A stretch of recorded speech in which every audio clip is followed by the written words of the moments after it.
जिस देश में माँ बाप को भगवान की तरह पूजा जाता हो, जिस देश में स्त्रियों को माँ लक्ष्मी और दुर्गा का स्वरूप माना जाता हो, उस देश में आज कॉमेडी के नाम पर अश्लीलता फैलाई जा रही है। दरअसल समय रैना का शो इंडियाज गॉट लेटेंट, जो इन दिनों विवादों का विषय बना हुआ है। पॉपुलर इन्फ्लुएंसर रणवीर इलाहाबादिया के विवाद और अश्लील बयान को लेकर अब राष्ट्रीय महिला आयोग भी हरकत में आया है। नेशनल कमीशन फॉर विमेन ने इस असंवेदनशील जोक के लिए समय रैना और इलाहाबादिया समेत अन्य यूट्यूबर्स को समन किया है। रणवीर इलाहाबादिया और समय रैना को NCW में भेजे नोटिस में समन तो किया है, साथ ही यह भी कहा है कि जिस सोसाइटी में एक दूसरे के प्रति बराबरी और सम्मान का भाव रखा जाता है, वहाँ ऐसे भद्दे रिमार्क्स जनता के आक्रोश को बढ़ाते हैं। इसके अलावा मानवता की गरिमा और सम्मान को ठेस पहुंचाते हैं। आपको बता दें कि समय रैना का शो इंडियाज गॉट लेटेंट में रणवीर इलाहाबादिया ने पेरेंट्स और उनकी सेक्स लाइफ को लेकर भद्दा कमेंट्स किया था, जिसके बाद महाराष्ट्र के सीएम देवेंद्र फडणवीस ने कहा कि हमारे देश में फ्रीडम ऑफ स्पीच है, लेकिन हमारी फ्रीडम ऑफ स्पीच वहां समाप्त हो जाती है जब अभिव्यक्ति की आजादी मर्यादाओं को लांघ जाए। तरीके से कुछ चीजों को कहा गया है, प्रेजेंट किया गया है, ऐसा मुझे भी पता चला है, जो बिल्कुल गलत है। फ्रीडम ऑफ स्पीच सभी को है, लेकिन हमारी फ्रीडम वहाँ समाप्त हो जाती है जब हम किसी और के फ्रीडम पर इंक्रोच करते हैं, और इस प्रकार का इंक्रोचमेंट ठीक नहीं है। मुझे ऐसा लगता है कि अभिव्यक्ति इसकी भी कोई मर्यादाएं है। हमारे समाज में हमने अश्लीलता के भी कुछ नियम तैयार किए हैं, अगर उनको कोई पार करता है तो बहुत गलत बात है।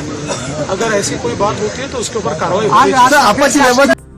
बता दें कि 2024 में प्रधानमंत्री नरेंद्र मोदी द्वारा रणवीर इलाहाबादिया को नेशनल क्रिएटर अवार्ड से सम्मानित किया जा चुका है। जब से यह बयान सामने आया है, सोशल मीडिया पर लोग समय रैना और इलाहाबादिया को लेकर ट्रोल कर रहे हैं। रणवीर इलाहाबादिया जो है ये बहुत पॉपुलर है ना, पॉडकास्ट करता है, काफी लोगों को बुलाता है। मैंने भी इसका पॉडकास्ट देखे है, लेकिन जिस प्रकार के शब्दों का उपयोग इसने भी जो शो में किया है ना, ये माफी के काबिल नहीं है। अगर आज हमने इस बात पे एक्शन नहीं लिया तो ये और इसके बाद दूसरे और तीसरे और चौथे लोग इसी प्रकार के गंदे से, मतलब ये तो गंदे की लिमिट ही खत्म कर दी, ऐसे शब्दों का प्रयोग होगा। अगर हमें अपने नेक्स्ट जनरेशन को बचाना है।